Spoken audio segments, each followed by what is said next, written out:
Hello dear friends, welcome to our YouTube channel genius hub academy. मैं विकास गुप्ता आप लोगों को क्लास 12th का फिजिक्स पढ़ा रहा था, जिसमें हम लोगों ने कल की क्लास में इसके पहले वाले लेक्चर में हम लोगों ने ये देखा था कि जो पहला चैप्टर है क्लास 12th का वो किस प्रकार से रिलेट करता है आवेश से। और हमने यहाँ तक कि आपको बताया था कि आपके जो दो बुक होते हैं फिजिक्स में, प्रथम बुक और एक सेकेंड, फर्स्ट बुक और आपकी सेकेंड बुक। तो मैंने कल ये बताया था जो फर्स्ट बुक है उसके जितने भी चैप्टर हैं, फर्स्ट बुक्स के जितने भी चैप्टर हैं प्रथम भाग के, वे सारे के सारे चैप्टर आवेश से संबंधित हैं। और कल के क्लास में हमने देखा था कि ये सारे चैप्टर आवेश से किस प्रकार संबंधित हैं। तो आई होप आप लोगों की कल की क्लास को समझ में आया होगा कि सारे आवेश से कैसे संबंधित है। फिर उसके बाद हमने कुछ और बातें सीखा था, जाना था। आज के बाद हम लोग स्टार्ट करेंगे चार्ज के प्रकार से। कल हमने देख लिया था आवेश क्या होता है, आवेश के प्रकार हमें देखना था। तो आज चलिए स्टार्ट करते हैं टाइप ऑफ चार्जेस के बारे में, आवेश के प्रकार। टाइप ऑफ चार्जेस के बारे में हम लोग बात करेंगे। टाइप ऑफ चार्जेस, आवेश के प्रकार। तो हम लोग चर्चा करेंगे आवेश के प्रकार के बारे में, क्या होता है क्या नहीं। तो हम लोगों ने आवेश के बारे में कल स्टडी किया था, तो आज हमें पढ़ना है टाइप ऑफ चार्जेस के बारे में, जिसे हिंदी में कहते हैं आवेश के प्रकार। कल की क्लास में हम लोगों ने थोड़ा सा इसके बारे में डिस्कस किया था, परंतु आज हमें इसके बारे में अच्छे से डिस्कस करना है कि आवेश कितने प्रकार के होते हैं। तो मैं आपको बता दूं, आपका जो आवेश है दो प्रकार का होता है। पहला आपका क्या है, सबसे पहला आपका है धनावेश। धनावेश जिसे इंग्लिश में हम लोग कहते हैं पॉजिटिव चार्ज।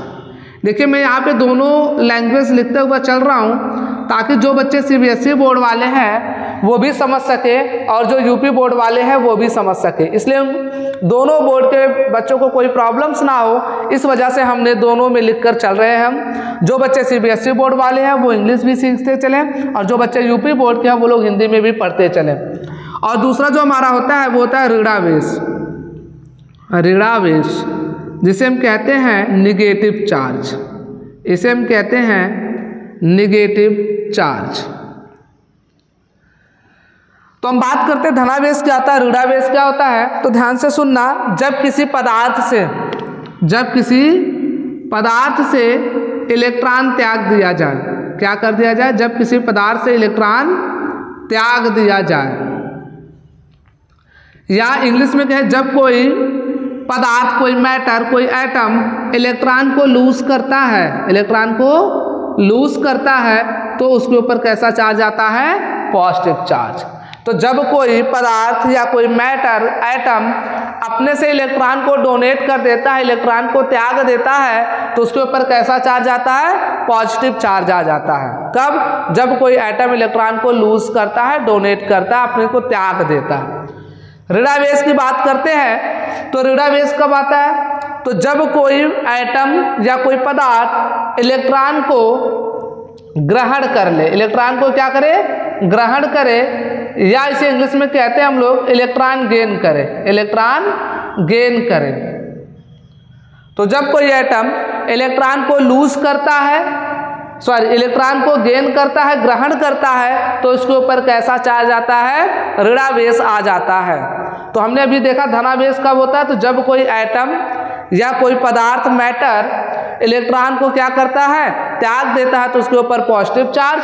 और जब कोई इलेक्ट्रॉन ग्रहण कर लेता है, गेन कर लेता है, तो उसके ऊपर नेगेटिव चार्ज आ जाता है। क्लियर है बात यहाँ पे। तो ये होता है भैया धनावेश और ऋणावेश। अब हम बात करते हैं कि हम ऐसा क्यों कह रहे हैं कि इलेक्ट्रॉन त्याग देने पर एटम के ऊपर पॉजिटिव चार्ज आता है।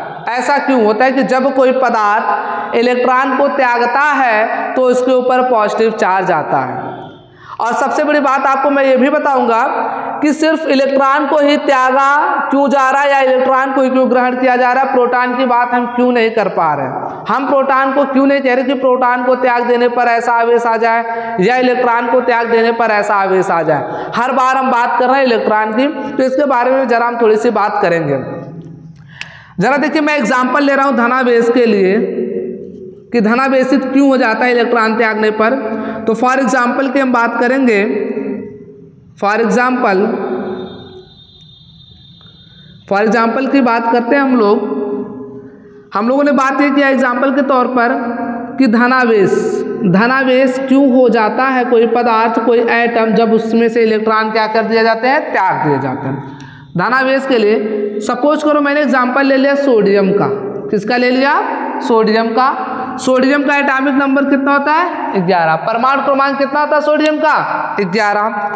अब मैं अगर इसके लिए बनाऊं, इसके लिए मैं नाभिक बना रहा हूं, जरा देखना, ये इसका हो गया नाभिक जिसमें क्या हो गया प्रोटॉन और इसका इलेक्ट्रॉनिक विन्यास करें तो बेटा होगा 2 8 1। इसका मतलब कितनी कक्षाएं हैं? 3 कक्षाएं। तो नाभिक की हमें 3 कक्षाएं बनानी पड़ेंगी। एक मैं यहाँ पे लिख दे रहा हूँ इस चीज को, इसका इलेक्ट्रॉनिक विन्यास 2 8 1। अगली कक्षा बना रहे हैं हम लोग, ये दूसरी कक्षा और ये तीसरी कक्षा। अब हम देख रहे हैं इसके अकॉर्डिंग पहली कक्षा में कितने इलेक्ट्रॉन? केवल 2 इलेक्ट्रॉन। फिर अगली कक्षा में कितने आएंगे? 8 इलेक्ट्रॉन। 1 2 3 4 5 6 7 और 8। फिर लास्ट वाले सेल में केवल 1 इलेक्ट्रॉन। कितने इलेक्ट्रॉन? 1। अब हम आपसे बात करते हैं कि क्यों पॉजिटिव चार्ज आता है और क्यों निगेटिव। तो चलिए देखते हैं, हम बात करते हैं, ध्यान से सुनना। अब हम बात करने जा रहे हैं आपसे क्यों पॉजिटिव चार्ज आता है कि जब इलेक्ट्रॉन डोनेट कर देता। आपको पता है जो आपका ये सोडियम है जिसके पास 11 परमाणु क्रमांक है। कितना परमाणु क्रमांक है? 11 एटॉमिक नंबर है। अगर मैं बात ये करूं कि जब आपका सोडियम उदासीन है, जब आपका सोडियम क्या है? उदासीन है। जब आपका सोडियम क्या है? उदासीन है। उस समय की अगर मैं आपसे बात करूं, उस समय की अगर मैं आपसे बात करूं तो जो नंबर ऑफ प्रोटॉन है, ध्यान से सुनना, जो नंबर ऑफ प्रोटॉन है वो कितने हैं? 11। क्योंकि जब कोई एटम उदासीन होता है तो उसके पास जितने नंबर ऑफ प्रोटॉन होते हैं उतने ही नंबर ऑफ इलेक्ट्रॉन होते हैं। मतलब प्रोटॉनों की जितनी संख्या होती है उतना ही इलेक्ट्रॉनों की संख्या होती है। तो यहाँ पर हम देखेंगे जब सोडियम उदासीन होगा तो प्रोटॉनों की संख्या, नंबर ऑफ प्रोटॉन बराबर 11 और इलेक्ट्रॉनों की संख्या दोनों क्या होगी? बराबर हो। इसका मतलब दोनों क्या होंगे? 11-11 होते हैं जब हम उदासीन की बात करते हैं। लेकिन बाद में यही सोडियम एटम, ध्यान से सुनना, बाद में यही सोडियम एटम अपने से 1 इलेक्ट्रॉन क्या करता है? त्याग देता है और बना लेता है Na+ और प्लस 1 इलेक्ट्रॉन ये क्या करेगा? बाहर निकाल देगा। इसने क्या किया? सोडियम ने 1 इलेक्ट्रॉन त्यागा। क्यों? क्योंकि इसे अपना स्टेबिलिटी बनानी होती है, ये अपने आप को अस्थाई रखना चाहता है और अस्थाई तभी रख पाएगा जब इसका अष्टक कंप्लीट होगा। और अष्टक कंप्लीट करने के लिए लास्ट सेल में इलेक्ट्रॉन या तो 2 हो या 8 हो या 18 हो या 32। लेकिन इसके लास्ट सेल में कितने इलेक्ट्रॉन है? 1 इलेक्ट्रॉन है। तो इस वजह से ये 1 इलेक्ट्रॉन क्या करता है? त्याग देता है ताकि ये क्या हो जाए? 2 8 बन जाएगा तो इसकी स्टेबिलिटी, इसका अष्टक पूरा हो जाएगा, इसका ऑक्टेट पूरा हो जाएगा, जिसकी वजह से ये क्या करेगा? सोडियम स्टेबिलिटी को पा जाता है। इस वजह से 1 इलेक्ट्रॉन को ये त्याग देता है। अब बात करते हैं सोडियम ने 1 इलेक्ट्रॉन त्यागा तो क्या हो गया? Na+। अब बताओ अगर इस केस में मैं बात करूं जब सोडियम क्या हो गया? Na+ हो गया। Na+ क्यों हुआ? क्योंकि इसने 1 इलेक्ट्रॉन को त्याग दिया।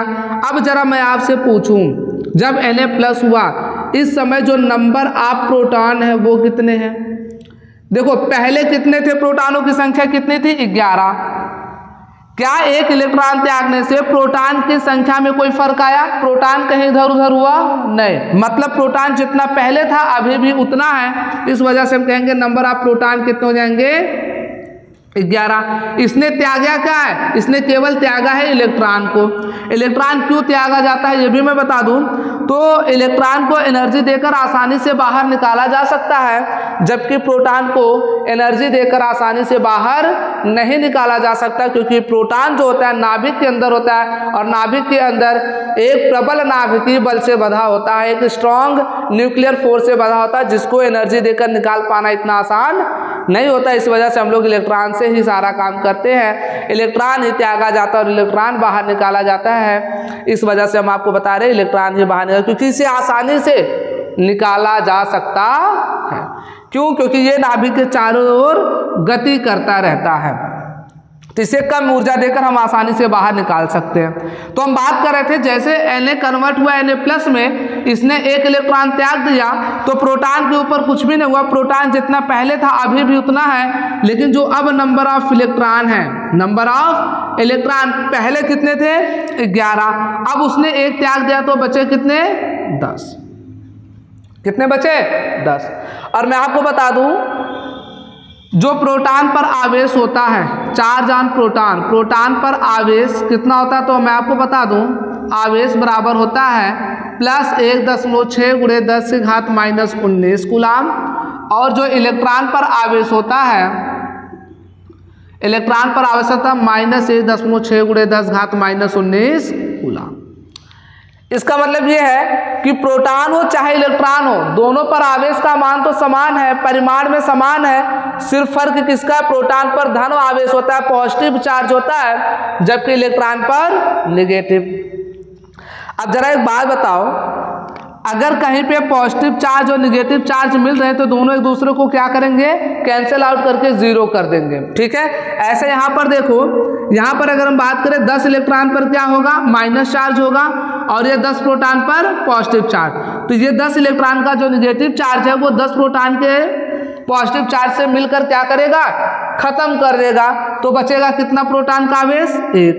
तो यहाँ से अगर हम देखें तो एक प्रोटॉन का आवेश ज़्यादा है, क्योंकि 10 इलेक्ट्रॉन पर कैसा आवेश, नेगेटिव, तो 10 इलेक्ट्रॉन का आवेश नेगेटिव में है, और वो 10 इलेक्ट्रॉन का नेगेटिव आवेश 10 प्रोटॉन के पॉजिटिव आवेश को क्या करेगा, कैंसल आउट कर देगा, तो बचेगा एक प्रोटॉन पर आवेश। और एक प्रोटॉन पर जो आवेश होता है, चार्ज होता है, वो कैसा होता है, पॉजिटिव होता है। इसी वजह से हमने आपको बताया कि जब कोई पदार्थ इलेक्ट्रॉन त्याग देता है तो उसके ऊपर कैसा चार्ज आ जाता है, पॉजिटिव। देखो यहाँ पर इससे सोडियम ने एक इलेक्ट्रॉन त्यागा तो इसके ऊपर चार्ज कैसा आ गया, पॉजिटिव। तो याद रखना क्यों पॉजिटिव चार्ज आता है, तो आप सीधा सा आंसर बता सकते हैं कि जब कोई पदार्थ इलेक्ट्रॉन को त्यागता है तो जितने इलेक्ट्रॉन त्यागेगा उतने प्रोटॉन की अधिकता हो जाएगी, और प्रोटॉन पर आवेश कैसा होता है, पॉजिटिव होता है, इस वजह से उस एटम पर धनावेश आ जाएगा, पॉजिटिव चार्ज आ जाएगी। क्लियर है बात यहाँ पे। ऐसे सिमिलरली हम बात करते हैं मैग्नीशियम की, Mg2+। Mg क्या होता है, इसका परमाणु क्रमांक 12 होता है, लेकिन ये कन्वर्ट हो जाता है किसमें, Mg2+ में, तो +2 इलेक्ट्रॉन। मतलब अब अगर इसका मैं आपको इलेक्ट्रॉनिक विन्यास करूं तो 2, 8, 2। देखो इसे अपना अष्टक पूरा करने के लिए 2 इलेक्ट्रॉन क्या कर देता है, लूज कर देता है, त्याग देता है, और जैसे त्यागता है तो इसके ऊपर 2 इलेक्ट्रॉन त्यागा तो इसके ऊपर 2 पॉजिटिव चार्ज आ गया। क्यों आया, क्योंकि 2 इलेक्ट्रॉन त्यागने से 2 प्रोटॉन की अधिकता हो जाती है, और 2 प्रोटॉन की अधिकता हुई तो 2 प्रोटॉन पर पॉजिटिव चार्ज होता है, इसलिए यहाँ पर 2 पॉजिटिव चार्ज आ जाता है। तो याद रखना जब भी कोई पदार्थ इलेक्ट्रॉन को त्यागता है तो उसमें उतने जितने इलेक्ट्रॉन त्यागेगा उतने प्रोटॉन की क्या हो जाएगी, अधिकता हो जाएगी, और जितने प्रोटॉन की अधिकता होगी उतना उस एटम के ऊपर चार्ज आ जाएगा। अगर किसी एटम ने 1 इलेक्ट्रॉन त्यागा है तो 1 प्रोटॉन की अधिकता हुई तो उसके ऊपर 1 प्रोटॉन का हम चार्ज दिखाएंगे। अगर किसी एटम ने 2 इलेक्ट्रॉन त्यागा है, 2 इलेक्ट्रॉन त्यागने का मतलब उसके ऊपर 2 प्रोटॉन की अधिकता हुई तो हम उस एटम के ऊपर 2 प्रोटॉन का हम चार्ज दिखाएंगे। जैसे यहाँ पर देख रहे हैं सोडियम ने 1 त्यागा तो 1 पॉजिटिव चार्ज, मैग्नीशियम में 2 त्यागा तो 2 पॉजिटिव चार्ज। क्लियर है बात यहाँ पे। ऐसे Cl- की बात करते हैं निगेटिव आवेश के लिए, तो जैसे ही हम निगेटिव आवेश लेंगे, जैसे यहाँ पे देख लो मैं ऋणावेश के लिए भी थोड़ा सा आपको बता देता हूँ, आई होप आप लोग समझ होंगे। जैसे मान लो क्लोरीन का कितना है 17, तो ये हो जाएगा 2, 8, 7। इसे अपना अष्टक पूरा करने के लिए कितने इलेक्ट्रॉन की जरूरत है, 1 इलेक्ट्रॉन की, क्योंकि देखो 1 इलेक्ट्रॉन जैसे ही लेगा लास्ट वाला तो इसके पास कितने हो जाएंगे 8, और इसका अष्टक क्या हो जाएगा पूरा। तो ये क्या करेगा, 1 इलेक्ट्रॉन ले लेगा किसी से, 1 इलेक्ट्रॉन ये ले लेगा किसी से। अब 1 इलेक्ट्रॉन अगर ये ले लेगा तो क्या होगा जरा देखो, अब यही Cl क्या होगा, जब Cl यही 1 इलेक्ट्रॉन ले लेगा तो क्या बन जाएगा ये Cl-। क्यों, क्योंकि भैया देखो जैसे मैं क्लोरीन की बात करूं, जब ये उदासीन है, जब ये उदासीन है तो इसमें नंबर ऑफ जो प्रोटॉन है क्या है, नंबर ऑफ प्रोटॉन वो कितना है 17, और नंबर ऑफ इलेक्ट्रॉन भी कितने हैं 17, जब ये उदासीन था। क्या था, उदासीन। लेकिन बाद में जब इसने एक इलेक्ट्रॉन ग्रहण कर लिया, जब एक इलेक्ट्रॉन ग्रहण किया तो बताओ प्रोटॉन में कोई फर्क आया नहीं, तो अभी भी नंबर ऑफ प्रोटॉन कितना है 17 है, लेकिन जो नंबर ऑफ इलेक्ट्रॉन है बेटा वो कितने हो जाएंगे, क्योंकि 17 तो पहले थे, एक इलेक्ट्रॉन अब और ले लिया तो कितना हो गए 18। अब ये क्या करेगा, देखो 17 प्रोटॉन का धनावेश 17 इलेक्ट्रॉन के ऋणावेश को क्या करेगा, खत्म कर देगा, तो बचेगा एक इलेक्ट्रॉन का ऋण चार्ज, एक इलेक्ट्रॉन का निगेटिव चार्ज एक्स्ट्रा बचेगा, और वही चार्ज किसके ऊपर आ जाता है, क्लोरीन के ऊपर। इसका मतलब यह है कि जब कोई एटम इलेक्ट्रॉन को ग्रहण करता है तो उसके ऊपर इलेक्ट्रॉन की अधिकता हो जाती है, इस वजह से इलेक्ट्रॉन पर निगेटिव चार्ज होता है, जिसकी वजह से इस पर ऊपर हम क्या लगाते हैं, निगेटिव चार्ज लगाते हैं। तो एक बात याद रखना, जब कोई एटम इलेक्ट्रॉन को ग्रहण करता है तो उसके पास इलेक्ट्रॉन की अधिकता हो जाती है, जिसकी वजह से उसके ऊपर निगेटिव चार्ज आता है। तो ये बात हमारे पास हमें लगता है क्लियर हो गई होगी आप लोगों को भी कि क्यों इलेक्ट्रॉन को त्याग देने पर पॉजिटिव चार्ज आता है और इलेक्ट्रॉन को ग्रहण कर लेने पर निगेटिव चार्ज। आई होप आपको ये बात क्लियर हुई होगी। तो याद रखना, जब कोई पदार्थ इलेक्ट्रॉन को त्यागता है तो इलेक्ट्रॉन के त्यागने की वजह से उस पर प्रोटॉन की अधिकता हो जाती है। कितने प्रोटॉन की अधिकता होगी, जितने इलेक्ट्रॉन वो त्यागेगा। मान लो उसने 4 इलेक्ट्रॉन त्यागा तो उसके ऊपर 4 प्रोटॉन की अधिकता हो जाएगी। तो इस प्रकार से जितने भी एटम हैं, कोई भी एटम यदि इलेक्ट्रॉन को त्यागता है तो उसके ऊपर उतने इलेक्ट्रॉन की अधिकता हो जाती, प्रोटॉन की अधिकता हो जाती है, जिसकी वजह से उसके ऊपर पॉजिटिव चार्ज। और जब कोई एटम इलेक्ट्रॉन को ग्रहण करता है तो उसके ऊपर इलेक्ट्रॉन की अधिकता हो जाती है, जिसकी वजह से उसके ऊपर निगेटिव चार्ज आ जाता है। तो आई होप आपको ये सारी बातें क्लियर होंगी क्यों हम धनावेश और ऋणावेश की बात करते हैं। तो चलिए अब देखते हैं चार्ज से और रिलेटेड बात करते हैं। देखते हैं चार्ज के क्या क्या मात्रक होते हैं और कौन कौन सी बातें हैं चार्ज से रिलेट करती है। तो इसके बारे में याद रखना, प्रोटॉन पर आवेश इतना होता है, इलेक्ट्रॉन पर आवेश इतना होता है। तो चलिए आप इसको स्क्रीनशॉट लीजिए, नोट करिए। इसके बाद हम आगे पढ़ते हैं और देखते हैं चार्ज के यूनिट के बारे में। आई होप आप लोगों ने नोट कर लिया होगा। चलिए कुछ बातें हम और कर लेते हैं इसी से रिलेटेड। हमने बोला क्या है, ध्यान से सुनना। हमने बोला धनावेश में क्या होता है, इस बात को सुनते चलना। धनावेश कब आता है, जब इलेक्ट्रॉन को क्या किया जाता है, त्याग दिया जाता है। क्या कर दिया जाता है, त्याग दिया जाता है, इलेक्ट्रॉन को लूज कर दिया जाता है। तो चार्ज कैसा आता है, धनावेश। तो इसने यहाँ पे इलेक्ट्रॉन को क्या किया, लूज कर दिया। किस पे, पॉजिटिव वाले पे। तो पॉजिटिव चार्ज कब आता है, जब इलेक्ट्रॉन को क्या किया जाए, लूज किया जाए, इलेक्ट्रॉन का लॉस हो जाए। ठीक है। तो याद रखना। अब एक बात मुझे ये बताओ, अगर मैं आपके पास बोल दूं कि आपके पास 10 किलोग्राम सेब है, या मान लो 20 किलोग्राम सेब है, जिसमें सेबों की संख्या 20 है। अब उसमें से एक सेब निकल गया। 20 किलोग्राम सेब थे, 20 किलोग्राम सेब में कितने सेबों की संख्या थी, 20। अब हमने बोला एक सेब निकल गया। अगर एक सेब निकला तो बताओ पहले 20 किलोग्राम था, क्या अभी भी 20 किलोग्राम है, नहीं। इसका मतलब आपके पहले जो द्रव्यमान था, अब एक सेब निकल जाने की वजह से उसके द्रव्यमान में क्या आ गई, कमी आ गई। ऐसे सिमिलरली यहाँ पर भी हम बात करते हैं कि धनावेश जो था पहले था, लेकिन जैसे इसने इलेक्ट्रॉन को त्याग दिया, अपने से इलेक्ट्रॉन को त्याग दिया, अपने से इलेक्ट्रॉन को निकाल दिया, इलेक्ट्रॉन को लूज कर दिया, तो जब भी इलेक्ट्रॉन लूज होता है तो उस समय जो मास होती है, जिसे हम द्रव्यमान कहते हैं, तो द्रव्यमान में क्या आती है, कमी। ये बात याद रखना, बड़ी इंपॉर्टेंट बात है। इस पर हम लोग न्यूमेरिकल करेंगे और बहुत अच्छे न्यूमेरिकल करेंगे इसके बारे में। तो याद रहे, जब कोई एटम इलेक्ट्रॉन को त्यागता है तो उस पर धनावेश आता है, लेकिन धनावेश के साथ साथ उस एटम का मास में भी कमी आती है, उसके द्रव्यमान में भी कमी आ जाती है, क्योंकि उसने अपने से इलेक्ट्रॉन को क्या कर दिया, निकाल दिया। ऐसे सिमिलरली अगर हम बात करें ऋणावेश की, बात करें निगेटिव चार्ज की, किसकी बात कर रहे हैं, निगेटिव चार्ज की, तो जरा इसके बारे में सुन लो। अब ये क्या करेगा, इलेक्ट्रॉन को गेन करेगा। इलेक्ट्रॉन को क्या करेगा, गेन करेगा। ये इलेक्ट्रॉन गेन करेगा। गेन करने का मतलब ग्रहण करेगा ये इलेक्ट्रॉन। अब आप ही बताओ, अगर आपके पास 20 सेब है, एक सेब आपने एक्स्ट्रा और ले लिया तो कितने सेब हो गए? 21 सेब। अब बताओ पहले से द्रव्यमान बढ़ेगा या घटेगा? जाहिर सी बात है बढ़ेगा। इस वजह से हम कह सकते हैं कि जब कोई एटम इलेक्ट्रॉन को गेन करता है तो उसके मास या द्रव्यमान में अधिकता आती है। द्रव्यमान में क्या आती है? अधिकता आती है। इसका मतलब उसका मास क्या कर जाता है? इंक्रीज कर जाता है। तो याद रखना, जब कोई एटम, क्या याद रखोगे? जब कोई एटम इलेक्ट्रॉन को लूज करता है, इलेक्ट्रॉन को खो देता है, तो उसके द्रव्यमान में, उसके मास में कमी आती है, उसका मास कम हो जाता है, या यूं कहें उसका मास डिक्रीज हो जाता है। लेकिन जब कोई एटम इलेक्ट्रॉन को गेन करता है, इलेक्ट्रॉन को ग्रहण करता है, तो उसके मास में अधिकता आती है, उसका मास बढ़ जाता है, या हम ये कहें उसका मास इंक्रीज कर जाता है, द्रव्यमान बढ़ जाता है। क्लियर है बात यहाँ पे? तो ये बात नोट पॉइंट पे अच्छे तरीके से याद रखना।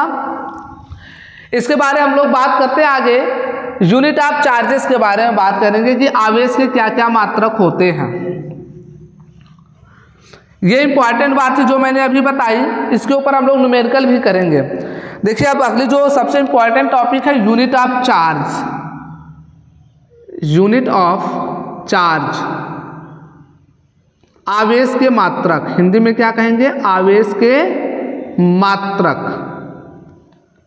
तो आवेश का मात्रक क्या होता है, जरा इसके बारे में हम लोग देखते हैं। तो आपको मैं बता दूं, आवेश का जो मात्रक होता है वो क्या होता है? कूलाम होता है। क्या होता है? कूलाम। और इसे डिनोट करते हैं कैपिटल लेटर C से। आवेश का मात्रक क्या होता है? कूलाम होता है। और ये मात्रक आपका SI मात्रक होता है। कैसा? SI यूनिट होती है आपकी, जो ये आपका कूलाम एक ऐसा मात्रक होता है, SI यूनिट होती है। क्लियर है बात? आवेश Q का मात्रक क्या होता है? SI मात्रक आपकी क्या होती है? कूलाम होती है। अगली बात आती है जो आपका ये चार्ज है, charge is a scalar quantity. Scalar quantity, charge एक कैसी राशि है?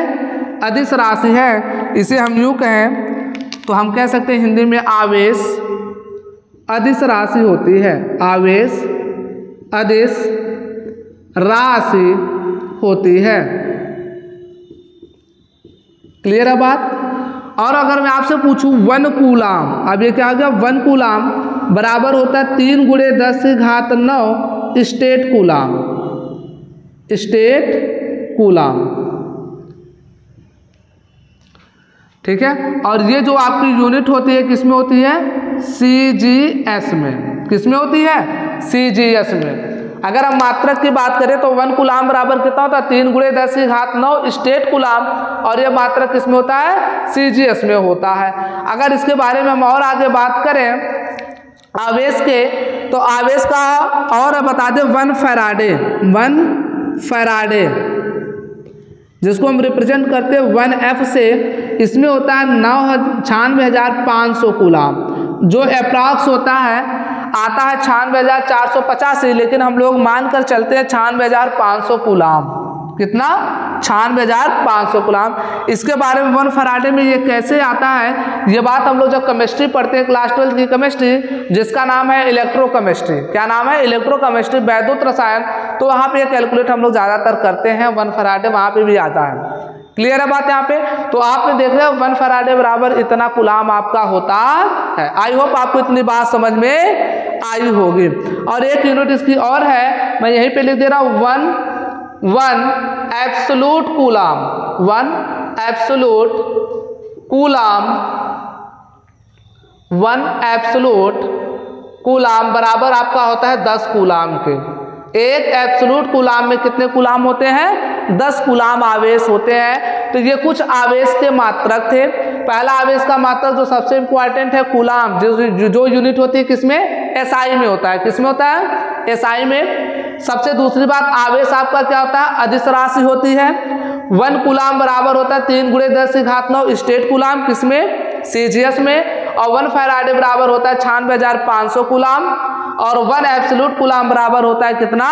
10 कूलाम के। आई होप आपको ये सारे मात्रक समझ में आए होंगे। क्लियर है बात यहाँ पे? तो चलिए आप इसका स्क्रीनशॉट ले लीजिए, इसे नोट करिए, फिर हम इसके बाद आगे चलते हैं और आगे इसके बारे में डिस्कस करते हैं। चलिए भाई, आई होप आप लोगों ने नोट कर लिया होगा। अब कुछ बातें और आपको बताते हैं जो आपको न्यूमेरिकल पर्पस से आपको जानना बहुत ज़रूरी है। जैसे मास ऑफ इलेक्ट्रॉन कितना होता है, मास ऑफ इलेक्ट्रॉन, इलेक्ट्रॉन का द्रव्यमान कितना होता है, ये आपको जानना बहुत ज़रूरी है, क्योंकि जब जब हम क्वेश्चन करेंगे तो आपको ये जानना ज़रूरी है। क्योंकि हमने इलेक्ट्रॉन पर आवेश कितना होता है पहले बता दिया है, प्रोटॉन पर आवेश कितना होता है ये भी हमने बात कर ली। तो अब आपसे कहें मास ऑफ इलेक्ट्रॉन कितना होता है, तो आप लोग जान लीजिएगा, लिख लीजिएगा 9.1 × 10⁻31 किलोग्राम। और बात करें मास ऑफ प्रोटॉन की, मास ऑफ प्रोटॉन तो वो कितना होता है, तो मैं आपको बता दूं प्रोटॉन का द्रव्यमान, हिंदी में क्या कहेंगे, प्रोटॉन का द्रव्यमान, वो कितना होता है तो मैं आपको बता दूं, ये होता है 1.6726 × 10⁻⁻27 किलोग्राम। बात करते हैं न्यूट्रॉन का द्रव्यमान, न्यूट्रॉन का द्रव्यमान, मास of neutron, mass of neutron की अगर हम बात करें, मास ऑफ न्यूट्रॉन की अगर हम बात करें तो ये जस्ट सिमिलर होता है प्रोटॉन के द्रव्यमान का। क्या होता है, जितना प्रोटॉन का द्रव्यमान होता है उतना किसका होता है, न्यूट्रॉन का द्रव्यमान होता है। बस फर्क क्या होता है मैं आपको बता दूं, 1.67 यहाँ 26 है, इसकी जगह पे आ जाता है 49 × 10⁻⁻27 किलोग्राम। बस जस्ट इतना डिफरेंस है कि जहाँ पर प्रोटॉन के द्रव्यमान में 26 है वहाँ पर क्या है 49, जो हम कह सकते हैं बहुत ज़्यादा अंतर नहीं है। इसी वजह से हम लोग क्या कहते हैं, मास ऑफ प्रोटॉन, प्रोटॉन का द्रव्यमान बराबर क्या हम लोग मान के चलते हैं, mass of electron. That means आपसे हम अगर बात करें तो कह सकते हैं प्रोटॉन का द्रव्यमान, प्रोटॉन का द्रव्यमान बराबर हम किसको मानते हैं, इलेक्ट्रॉन का द्रव्यमान। क्लियर है बात यहाँ पे। तो जो मास ऑफ प्रोटॉन है वो किसके सिमिलर होता है, मास ऑफ इलेक्ट्रॉन के। क्लियर है बात यहाँ पे। तो इस प्रकार से हमने कुछ इंपॉर्टेंट बातें डिस्कस की है आपका चार्ज से रिलेटेड, कि कौन चार्ज के मासेस क्या क्या होते हैं, चार्ज का मास क्या है, फिर हमने बोला मास ऑफ इलेक्ट्रॉन कितना, मास ऑफ प्रोटॉन कितना है, फिर हमने न्यूट्रॉन का भी मास देखा यहाँ पर, और हमें ये भी पता चला जो मास ऑफ न्यूट्रॉन है जस्ट वो behave like as a mass of proton, मतलब दोनों का द्रव्यमान आपका क्या है, बराबर है। क्लियर है बात इतनी।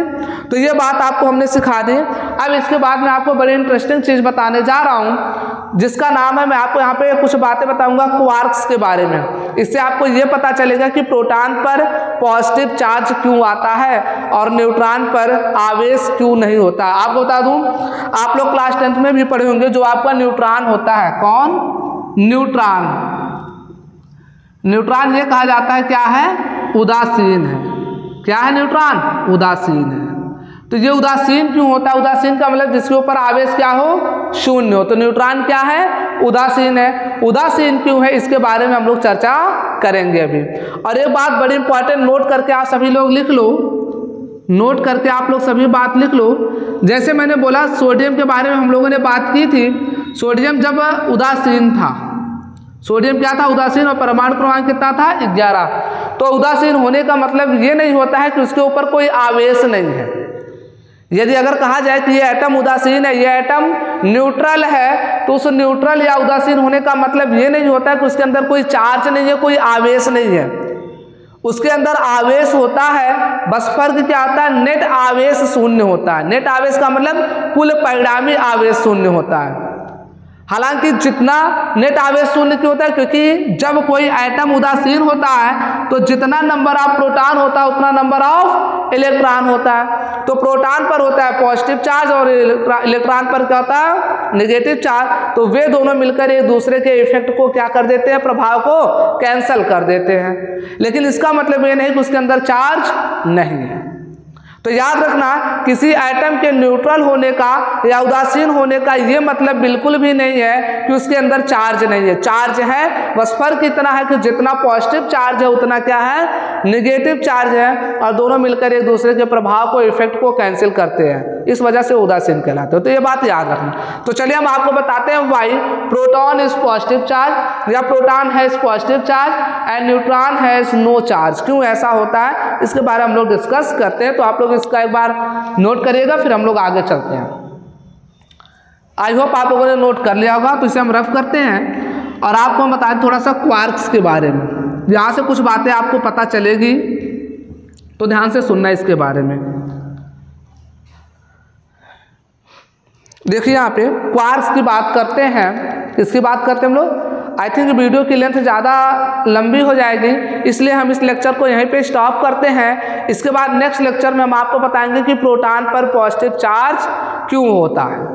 अगर ज़्यादा वीडियो की लेंथ लंबी हो जाएगी तो आपको भी प्रॉब्लम्स होगी देखने में, इस वजह से हम यहाँ पे वीडियो को स्टॉप करते हैं और अगले लेक्चर में हम आपको बताएंगे कि प्रोटॉन पर पॉजिटिव चार्ज क्यों होता है और न्यूट्रॉन पर कोई चार्ज क्यों नहीं होता। तो आई होप आप लोगों को जितनी बात मैंने पढ़ाई है वो समझ में आई होगी।